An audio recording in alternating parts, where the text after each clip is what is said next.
Hello and welcome to episode 28 of Michaelanius. So in the last episode we were talking about hypergamy and, expanding on our original game with the builders and the architects, relating that to human reproduction, and then expanding on the concept of hypergamy, where multiple women will choose to mate with the same man if that man is, of high enough status, so that you'll end up with more of one man's, genetic code ending up in the gene pool rather than others.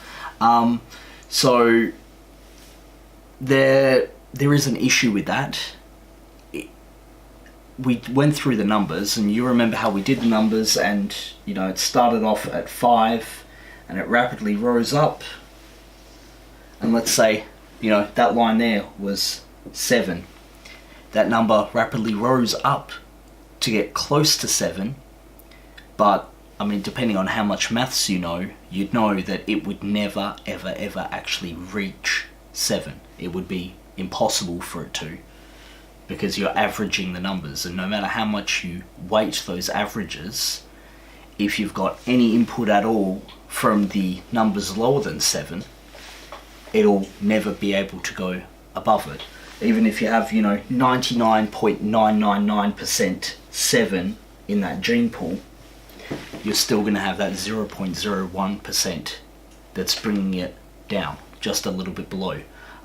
If you were to be really drastic and, in that example, kill off all of the other 4 people so that it was nothing but the 7s, the average would still be just 7.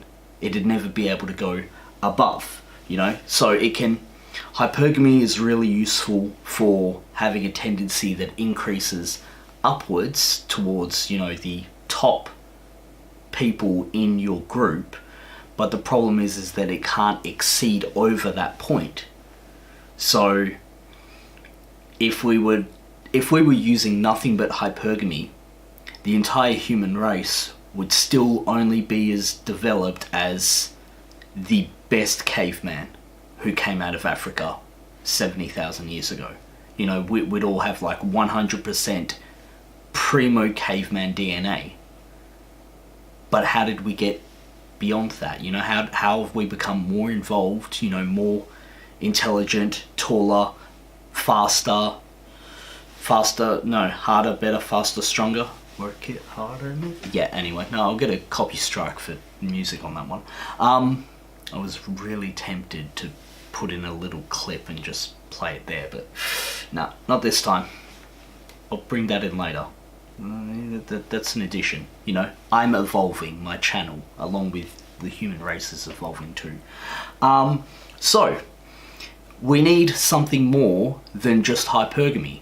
So today we're going to be talking about the other half, which is the greater male variability hypothesis. So how do you improve something above the average? You add a bit of randomness. Instead of every child being the average of its parents, you make it so it's, the average of the parents plus or minus 0.5, a little bit of leeway for, plus or minus 10%. So randomly it could be a little bit above, randomly it could be a little bit below. Now, randomness on its own wouldn't work, because let's say if you had, here's your gene pool when you've got I don't know, let's do more, 8 people. If it's random, you've got to assume that, biology doesn't have a mind of its own. It just has whether or not the results are good or bad. So if your DNA is going to randomly mutate,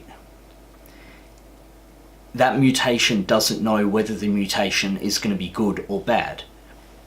So let's say there's like a 50-50 chance that it's either going to be beneficial or detrimental.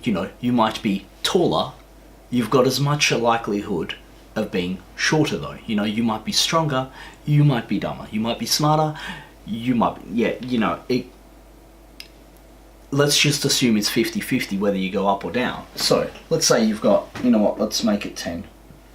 These 10 people randomly make it, you know, this one's up, this person got better DNA, this person got worse, this person got better, this person got worse, this person stayed the same, this person got worse, this person stayed the same, this person went up, and this person went down. You know, the average of that is still going to end up being 0. So if you know, all of these traits are basically going to end up being 0 because the DNA doesn't know which way it wants to evolve. You know, it's not conscious in how it's evolving. There's no plan behind the evolution. It's simply what works or what doesn't. So it's got to be a random spread. If you've got this randomness on its own, it's not going to be better overall because it's always going to average out to 0.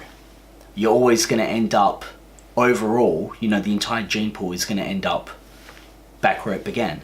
The only way that could be tempered, I suppose, or, you know, the only counteracting force on that would be if someone was dumb enough, they'd die. That'd be it. If someone was smart enough, they might have extra kids. You know, lots and lots and lots of kids if you're smart enough, because you'd be able to support having a lot of kids. You might be intelligent enough that you'd know that, you know, don't put your hand in the hole where the snakes live. Like, you might be able to teach your kids that. So randomness on its own, though, is still basically going to be a really, really slow way of evolving, because you're just going to be relying on, you know, really basic forces of evolution. You know, does it live or does it die? Humans have evolved a little faster than that. Like, in 70,000 years, look how much we've changed. Look at, you know, the rate of increase. If you were to go back in time to 7,000 years ago, you would be a god. Like, people would not understand how intelligent you are. You would be like, you know, the prophet from on high. So why do we have this greater male variability hypothesis, and why is it the greater male variability hypothesis? Well, very good reason why it wouldn't affect females. You need the females to be reproducing.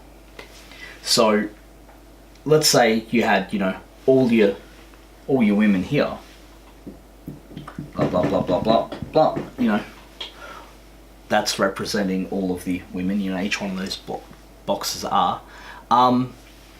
If they're randomly going up or down, then it's still going to end up averaging out to be the whole population, because they're the ones who are the bottleneck, they're the ones who breed. If you're making it so that, you know, there's a selection process whereby the really unintelligent women don't get to breed, you've got an inefficient system. You want a system whereby the bottleneck is as little of a bottleneck as possible. Like, say if you have 100 women and only the people who are smarter than average end up reproducing, you've wasted 50% of your population. And it's like evolution. The purpose of evolution is to, like, expand the species. Like, it's just basically how it works. You know, we're here to reproduce. So a system whereby 50% of it is wasted is not an efficient system. The thing is, though, you can have half of the men not reproducing and still have like 100% uptime on reproduction overall, because you can still have 100% of the women reproducing. And so that's where the two of these, you know, games that we've been running both collide, because hypergamy is really good for increasing the average of everyone overall, And you can add that to the greater male variability hypothesis, which basically means that men, the males of the species can randomly be much higher or much lower. And so hypergamy selects the ones who are much higher, and it gives them a bigger input on that gene pool. Imagine if you could go to the races or something, you could go to the Melbourne Cup, horse racing, whatever, and imagine if you got given 20 horses to bet on, random races all over the day, 20 horses to bet on. Imagine what would happen if you had the power to select the amount that you would bet after the race was won. You'd become a millionaire in a day. So, the effect of it basically is this. Greater male variability,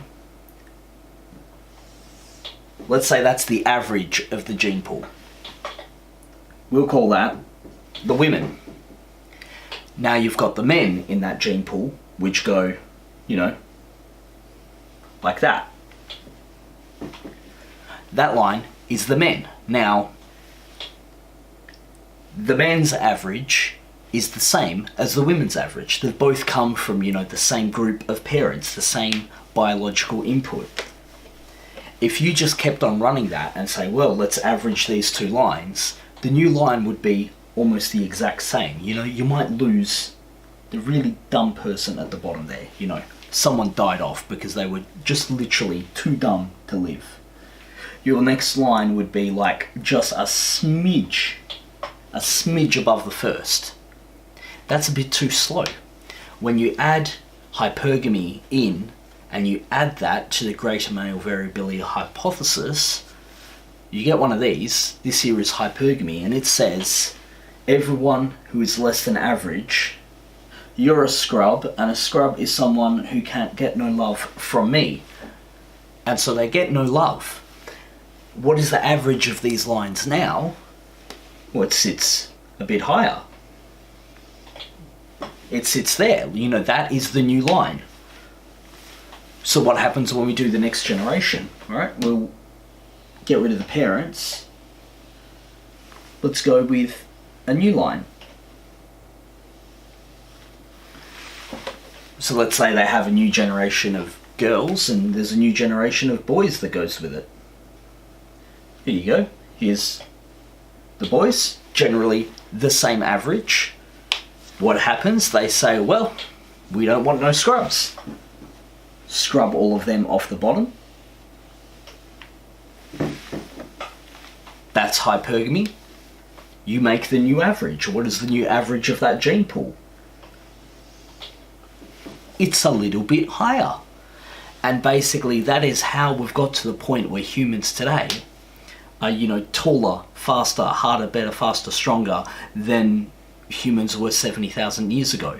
Because we've got these two processes that both run instinctively in humans, the greater male variability and hypergamy. That is basically how we have got here as a civilization. As far as reproduction goes, how humans exist as humans, those two forces are basically what's caused all of it. So, I hope this has done a good job of explaining everything. Dance, Santa, dance.